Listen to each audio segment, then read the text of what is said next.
warahmatullahi wabarakatuh. Perkenalkan, nama saya Rifki Toi. Saya berasal dari Fakultas Ekonomi jurusan Akuntansi. Dalam video ini saya akan membahas tentang analisis penerapan tax planning untuk mengefisiensikan beban pajak pada koperasi wanita kasih ibu. Baiklah, sebelum masuk ke pembahasan inti, saya akan menceritakan sejarah singkat terkait koperasi kasih ibu.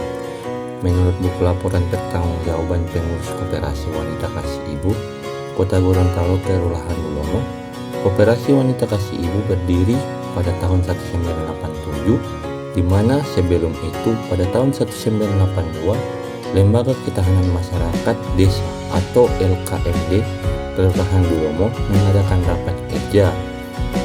Salah satunya seksi yaitu seksi pembangunan ekonomi dan koperasi menginisiatifkan berdirinya koperasi wanita. Pada awalnya, koperasi ini merupakan salah satu unit yang ada di tangan Kecamatan Kota Gorontalo Utara, tapi dengan administrasi tersendiri.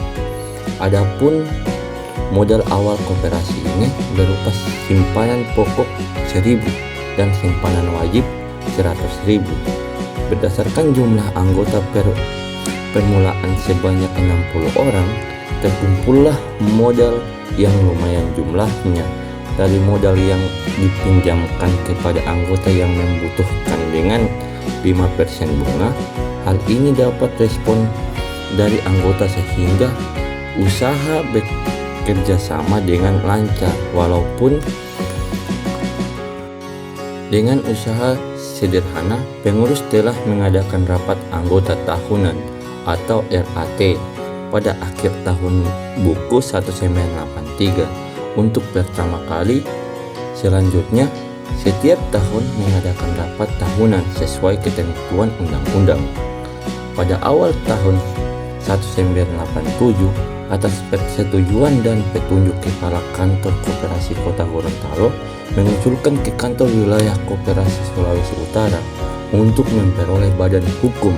Atas usulan tersebut, diperoleh status badan hukum pada tanggal 1 Mei 1987 dengan nomor 2277-BH-F-1987. Itulah sejarah singkat. Kemudian kita akan masuk ke pembahasan kebijakan akuntansi koperasi. Laporan keuangan koperasi disusun dengan mengacu pada Standar Akuntansi Keuangan Nomor 27 Tahun 2007 tentang akuntansi perpajakan. Laporan keuangan disusun dengan menggunakan prinsip akuntansi yang berlaku umum di Indonesia berdasarkan nilai historis. Laporan arus kas disusun dengan menggunakan metode langsung dengan mengklasifikasikan arus kas dalam aktiva operasi, investasi, dan keuangan. Untuk menilai persediaan menggunakan harga perolehan yang digunakan berdasarkan metode pertama masuk pertama keluar. Penyisihan persediaan uang ditentukan berdasarkan hasil penerimaan terhadap keadaan persediaan pada tanggal neraca. Aktivitas tetap dinyatakan berdasarkan harga perolehan. Didukung akuntansi penyusutan. Penyusutan dihitung dengan menggunakan metode garis lurus. Itulah metode yang digunakan oleh koperasi kasih ibu terkait kebijakan akuntansi koperasi. Selanjutnya kita akan masuk ke pembahasan perhitungan pajak penghasilan perencanaan pajak. Pajak terutang tahun 2018 menurut Primer Koperasi Wanita Kasih Ibu adalah sebesar Rp87.177.177 didapatkan dari SHU sebelum pajak pendapatan yang menjadi objek pajak.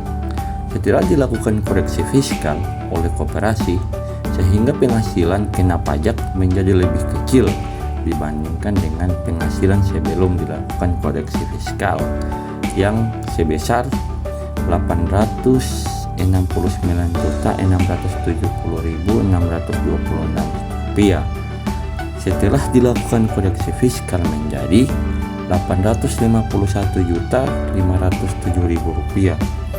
Berikut ini rincian koreksi fiskal yang dilakukan oleh koperasi untuk penghasilan kena pajak berakhir tanggal 31 Desember 2021. Koreksi negatif SHU Koperasi Wanita Kasih Ibu berjumlah Rp9.599.455.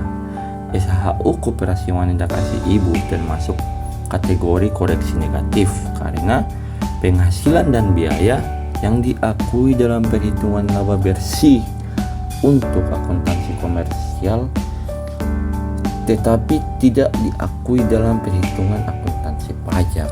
Sedangkan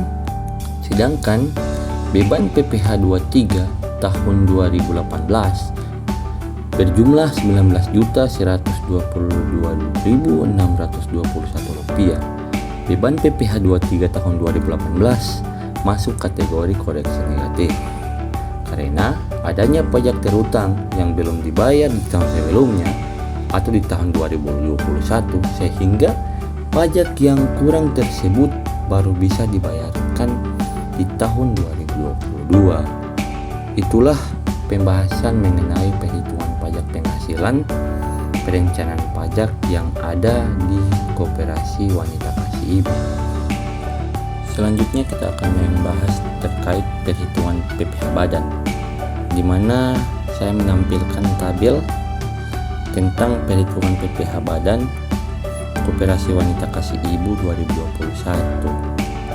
Hasil dari tax planning yang dilakukan pada Koperasi Wanita Kasih Ibu adalah penghasilan kena pajak sebelum perencanaan pajak pada tahun 2018 sebesar Rp869.670.626 menurun setelah dilakukan perencanaan pajak menjadi sebesar Rp851.507.000. Berarti ada item pajak yang belum tertuang atau belum ikut terbayar beban PPh nomor 23 tahun 2018 termasuk kategori koreksi negatif karena adanya item pajak terutang yang belum dibayarkan di tahun 2018. Tertuang pada Undang-Undang Nomor 36 Tahun 2018 Pasal 17 Ayat 1 tentang tarif pajak yang diterapkan atas penghasilan kena pajak dan Pasal 19 Ayat 1 untuk menentukan besarnya penghasilan kena pajak bagi wajib pajak dalam negeri dan bentuk usaha tetap tidak boleh dikurangkan pajak penghasilan sebelum perencanaan beban PPh badan tahun 2021 sebesar Rp86.077.117 menurun menjadi sebesar Rp85.700.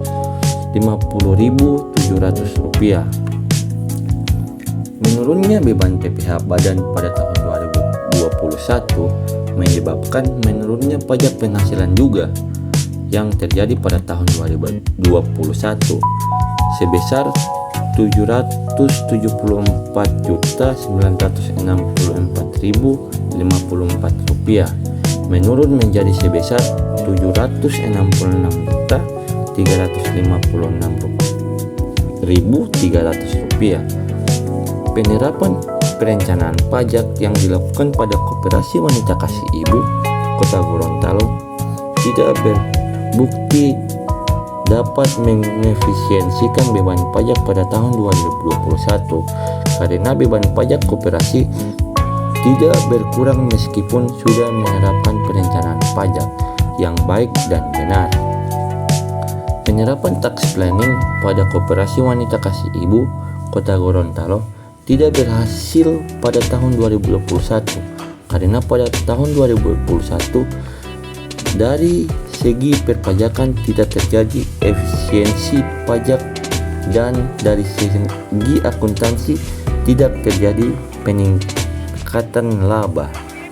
Itulah pembahasan terkait perhitungan pajak PPh PPH 23 tahun 2018 yang kami lakukan pada Operasi Wanita Kasih Ibu. Itulah hasil dari penelitian yang kami lakukan tentang analisis penyerapan tax planning untuk mengefisiensikan beban pajak pada Koperasi Wanita Kasih Ibu. Mohon maaf jika ada kurang atau salah kata dari saya. Terima kasih atas bantuan teman-teman kelompok juga sehingga tugas ini terselesaikan dan mendapatkan apresiasi dari dosen. Terima kasih. Saya pamit undur diri. Assalamualaikum warahmatullahi wabarakatuh.